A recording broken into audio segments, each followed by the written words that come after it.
Hey, family. Another day to get better. I'm going to do a small video on designing our life. Design the life that you want to live. I'm going to just get straight into some notes that I took off of various studies that I've done over the past week or so that all clicked together for me and made sense to me.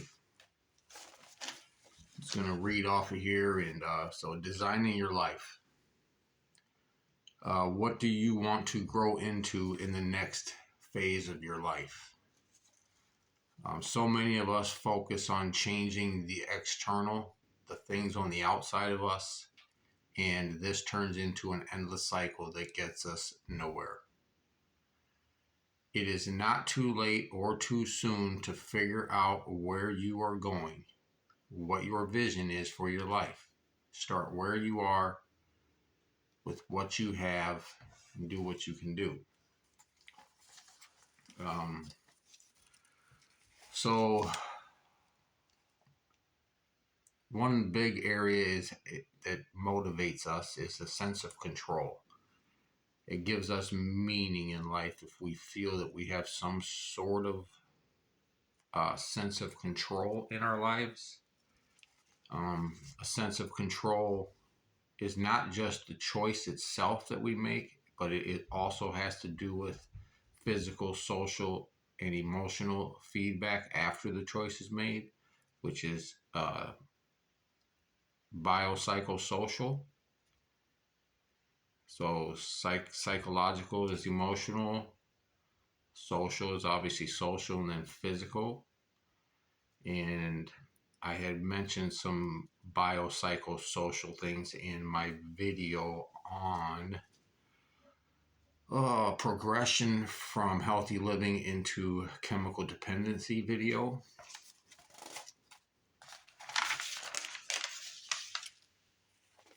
And I also mentioned in some other videos that we kind of are embedded or encoded with our mental program in childhood up to about the ages of 7, 8 years old.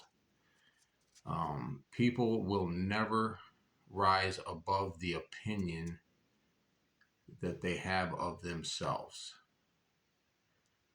That opinion is largely defined in childhood, and no one can ever love us more than we love ourselves. So our self-image is a big part of that mental program. It's in our subconscious mind. How we view ourselves, how we view other people, how we view the world.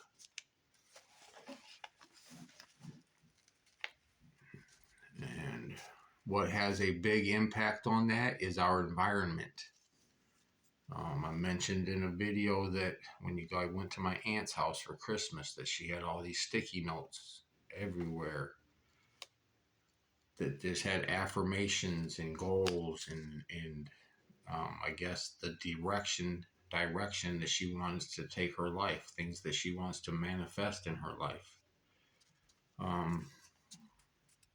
Our environment, traumatic experiences, and expectations of us by those around us influence how our brain operates. Now, we can read all the positive affirmations and learn all the information on success and talk to ourselves in the mirror about how we believe in ourselves. But if we live with somebody or hang out with people who are constantly pulling us down, reminding us of why we aren't good enough and why we won't be successful, at some point we are going to start to believe that.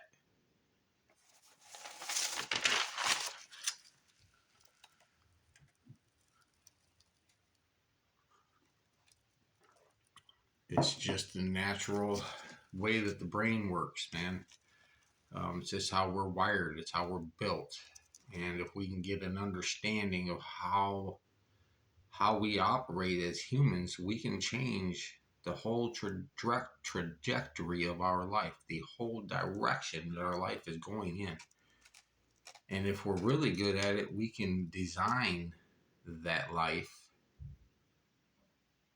and on purpose, intentionally focus our attention on the things that actually will get us to where we want to be.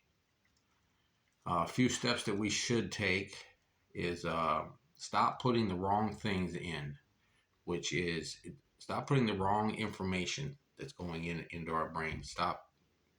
It's our peer group, which is the people we hang around with, and media. Those are the two sources, the largest sources that we soak in our information from.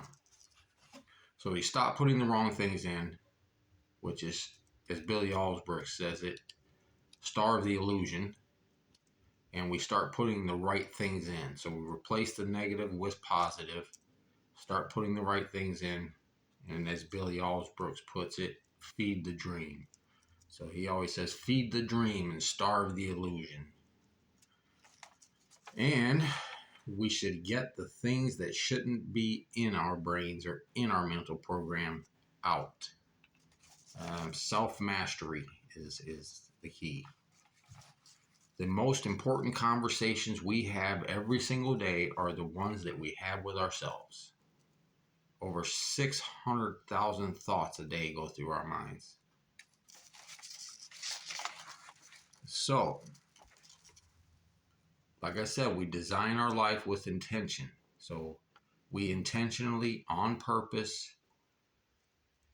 focus our attention on the things that we want our brain to think that is important to us, the things that align with our vision, with the life that we're trying to design for ourselves.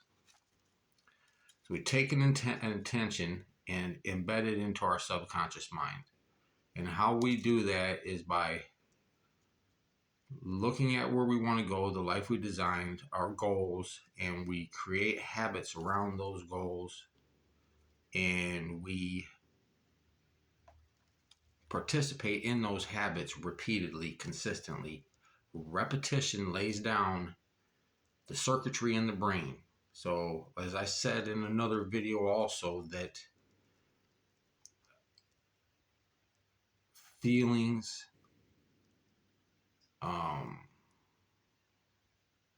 our thoughts, our feelings, and our choices, it lays down circuitry in the brain. I actually watched a video where they were doing some experimenting on mice, okay? And they had this aroma oil, almond scented oil, and they released the smell of almond at the same time. Put this mouse in this cage. They put a little electrical shock through the metal cage into the mouse. So the mouse started to associate the smell of almonds with that electrical shock, right? And it showed how over time that different neurons and pathways were developed in this mouse's brain, in different areas of its brain, that had to do with the areas of the brain that had to do with the scent of the smell of almonds. And to go even further, that mouse had babies, and those exact changes that took place in that adult mouse were also present in the baby mice. Okay, so genetics. But so repetition. Use all your senses, your smell, hearing, sight, touch. That's 4 of them. There's 5 of them. See, hear, taste, smell, and touch. So basically, how we can start doing this: write down these habits, write them down, and that we want to start to create in routines that we want to start to create to get to the life that we want, that we design for ourselves. We can write it down, we read it. So write it, read it, hear it, learn it, teach it, make YouTube videos, teach people about the things that you're learning, and visualize it in our mind as if we have already accomplished the goal, and associate some good feelings, positive emotions with those visualizations. And that will start to embed the circuitry and the programming into our subconscious mind.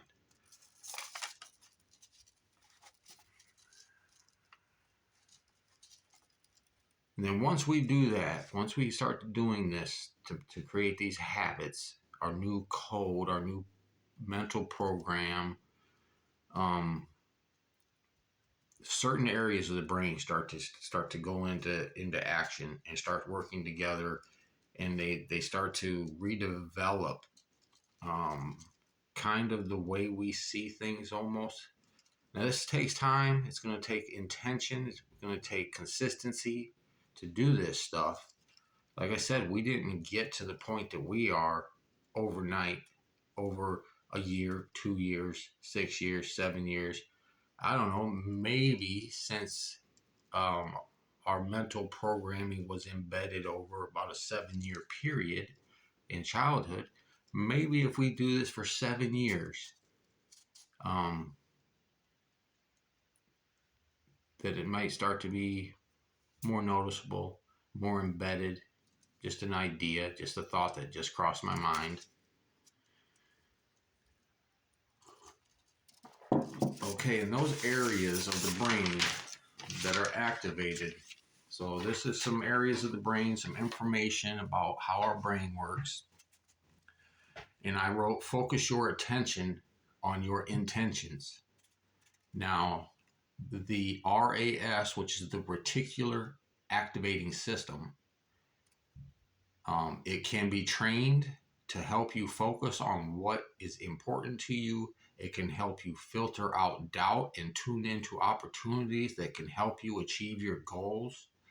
Then there's the TPN, the Task Positive Network. It is activated when we are engaged in goal-oriented, goal-directed tasks, goal-directed actions and behaviors, which is planning, problem solving, decision making, and what we're focusing our attention on. And this activates the salience network. Salience, SALIENCE. And that network detects and evaluates important changes in the environment. So our environment is very important. It is also involved in reward processing and attention. So intention in our attention. In other words, it helps identify the most relevant events for guiding behavior and attention. And it also plays a role in motivation. Another network in the brain that goes into effect when we're trying to change behaviors and reprogram our mental program, our subconscious mind, is the executive control network, which supports higher order cognitive functions, which is your thinking patterns, like decision making, your attention, your working memory. And it also involved in regulating emotions and navigating new challenges, making choices, adapt to new situations, control impulses and multitask, plan and achieve goals, manage and organize behavior.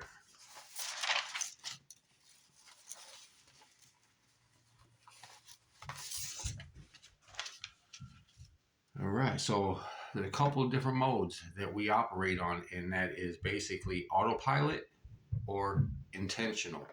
Okay, we can be on autopilot or we can live with intention. And yeah, so we can repeat what we're doing, or we can rise up a little bit higher every day. So a few steps to take is basically you change your thoughts, you change your life. So design your own life, right? Identify our limiting beliefs, change those limiting beliefs and thoughts into positive ones. on purpose with intention. And